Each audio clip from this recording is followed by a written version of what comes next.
Foule, faïda, solidarité, société, communauté, famille, nation.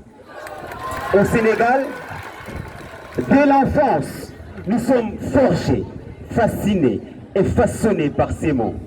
Hommes et femmes, sénégalaises et sénégalais, essayons de rester fidèles à ces valeurs, que l'on soit ici ou ailleurs. D'ailleurs, je pense à ces Sénégalais de l'extérieur, la diaspora. Ceux qui ont quitté le pays depuis des années, ont traversé les frontières, abattu les obstacles pour s'installer un peu partout dans le monde. Étant souvent victimes de stigmatisation, d'exploitation, de racisme et de violence, ces derniers n'hésitent pas à envoyer l'argent qu'ils amassent pourtant avec difficulté à la nation, car étant restés scotchés à ces valeurs de solidarité et de partage. D'où l'intérêt de ce sujet qui a été soumis à notre réflexion. La diaspora et l'économie sénégalaise, enjeux et perspectives. Avant de continuer ma réflexion, permettez-moi, messieurs, dames, de vous adresser mes salutations les plus distinguées. Je suis Mohamed Mbalo pour vous servir et vous faire plaisir. Les membres de la diaspora sont nos frères, nos sœurs, nos amis, nos parents. Ils sont loin de nos yeux, mais sont proches de nos cœurs. Ils sont loin de notre pays, mais sont au cœur de l'économie de notre pays. Et c'est justement pourquoi Son Excellence M. Macky Sall, président de la République du Sénégal, dans son livre intitulé Sénégal au cœur de ce livre, dans le chapitre intitulé La diaspora, notre 15e région, à la page 39 de ce livre, entre les lignes 13 et 15, pour être plus précis et concis, chers co-débatteurs, il est dit, le président nous dit que la diaspora emporte 3 fois plus que l'aide publique qui est de 400 milliards. Officiellement, chaque année, la diaspora fait entrer 1200 milliards de francs CFA et non 2,5 millions. Alors, cet argent est utilisé et investi dans les écoles, hôpitaux, infrastructures, dans les villes, villages et les coins les plus reculés du Sénégal. Mesdames, Messieurs, être de la diaspora, c'est savoir se sacrifier pour sa nation. Nous ne devons pas aujourd'hui nous focaliser uniquement sur cette diaspora qui envoie de l'argent.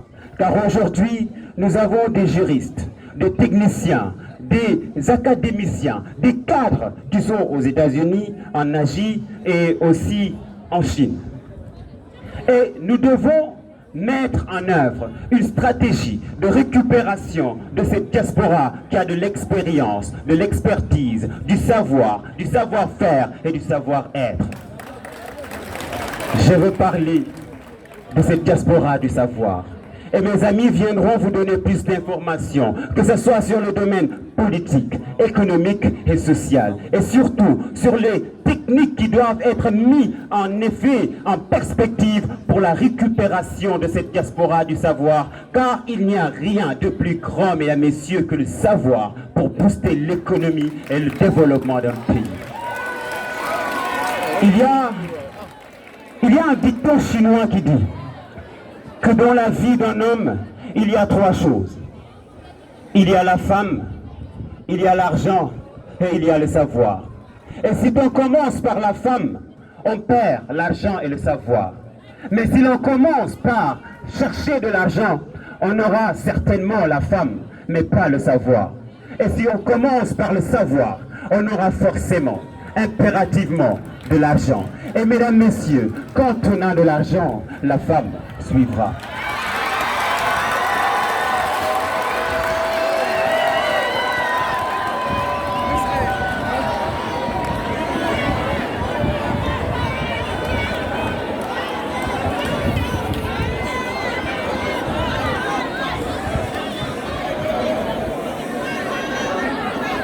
S'il vous plaît, merci de l'écouter. Merci d'écouter, l'auteur est en train de se... Voilà, merci bien. Avant de plonger dans le vif du sujet, il serait décisif de définir la diaspora. La diaspora, c'est la dispersion d'une communauté à travers le monde. L'économie, quant à elle, c'est l'administration ainsi que la distribution des richesses matérielles. La fortune a pour main droite l'habileté et pour main gauche l'économie. Honorables membres du jury, chers contradicteurs, auguste assemblée, Aïchesso pour vous combler.